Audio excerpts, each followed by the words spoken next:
आयोजित नित्य निशुल्क योग शिबिर बाराळी या शिबिरातून आपण दररोज नियमित योगा करत आहोत। योग करत असताना आपण योगाचं पालन, नियमांचं पालन करणं अतिशय महत्त्वाचं आहे।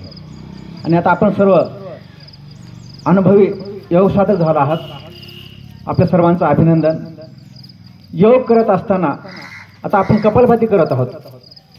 कपालभाती केल्यामुळे आपण पद्मासनामध्ये बसलं पाहिजे, जे आसन आपल्याला जमेल त्या आसनामध्ये बसलं पाहिजे आणि ताठ पाठीचा कणा ठेवून आपण आपल्या नाकाने हवा बाहेर सोडायचं आहे। यामुळे काय होत असतो, आपली जी अशुद्ध हवा आहे शरीरामध्ये ती हवा बाहेर फेकल्या जाते आणि शुद्ध हवा आत घेतल्या जाते।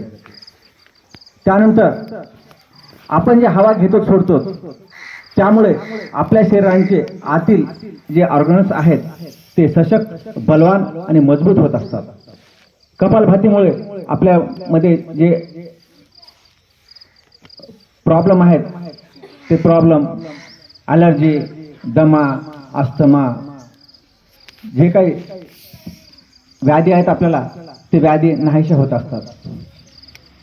याचा अनुभव आपल्याला आलेला आहे। योग करत असताना आपण योगाचे नियम पालन करणं, यामुळे आपल्याला योगाचा जास्त फायदा होत असतो। आपला आहार हे नियमित आणि व्यवस्थित असलं पाहिजे, आपली झोप व्यवस्थित असली पाहिजे, आपले संध्याकाळचे मित्र आपण कमी केलं पाहिजे आणि सकाळचे मित्र आपण वाढवलं पाहिजे, तरच आपण योगाला येऊ शकतो। आपल्या मनामध्ये सर्व ऊर्जा आहे। आपण योग कशासाठी करतो तर आपण प्रसन्न, सुदृढ, निरोगी, सशक्त, बलवान होण्यासाठी योग करत असतो।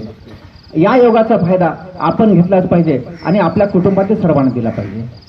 आपल्यामध्येच आनंद आहे, दुसरीकडे शोधायची गरज नाही।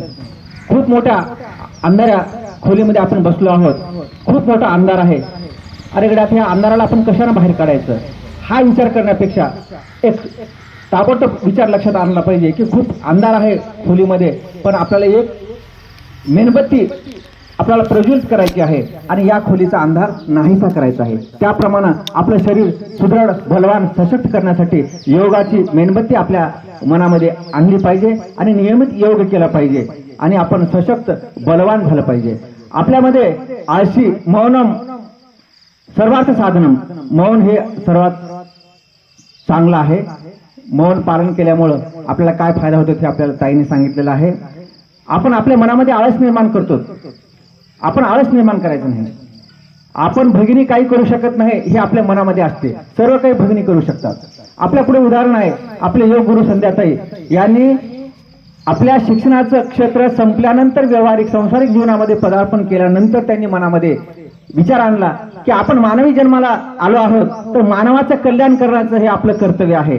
हा ध्येय निश्चित करून त्यांनी 3 वर्षाचा रामदेव बाबा गुरु यांच्याकडे जाऊन त्यांनी योग, प्राणायाम यांचं आपल्याला ज्ञान स्वतः घेतलेलं आहे आणि ज्ञान दिल्याने वाढते, जवळ ठेवल्याने कमी होत असते। त्यांनी ज्ञान घेतलेलं आहे आणि ते ज्ञान आपल्या इथं आणून आपल्या योग साधकापर्यंत पोहोचत आहेत, तर याचा आपल्याला खूप अभिमान आहे। आपण खरोखरच भाग्यवान आहोत। समय से पहले भाग्य से अधिक किसी को कुछ नहीं मिलता, याप्रमाणे आपण भाग्यवान आहोत। आपल्या बाराळी नगरीमध्ये योग क्लास चालू आहे 2 वर्षापासून आणि हा योग क्लास असंच निरंतर चालत राहो असं आपण सदिच्छा व्यक्त करूया आणि सर्वांनी आपण स्वतः योगमय झाला, आपल्या परिवाराला करा, आपल्या गावाला करा, आपल्या तालुक्याला करा, जिल्हा, महाराष्ट्र, राज्य आणि देश असं सर्व निरोगी, आनंदी, सशक्त, बलवान, सुदृढ आयुष्य जगण्याचा आपण प्रयत्न करावा, एवढी सदिच्छा या ठिकाणी व्यक्त करतो। ओम।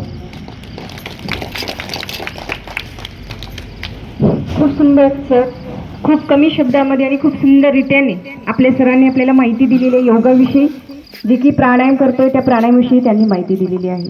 खूप सुंदर, धन्यवाद सर।